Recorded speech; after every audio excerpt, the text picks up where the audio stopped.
ഈ മീൻ്റെ അകത്തെ പണി കൊള്ളാലോ കോസ്റ്റ. ഇനി എന്തെല്ലാം പണി കിടക്കുന്നു.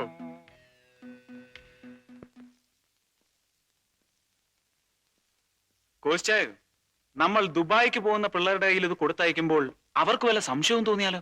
ഏയ്, നമ്മൾ റിക്രൂട്ട് ചെയ്ത് അയക്കുന്ന പിള്ളേരല്ലേ, കമാന്നൊരു അക്ഷരം മിണ്ടില്ല, പറയുന്നത് പോലെ ചെയ്തോളൂ. ഇനി കസ്റ്റംസുകാർക്ക് വല്ലതും?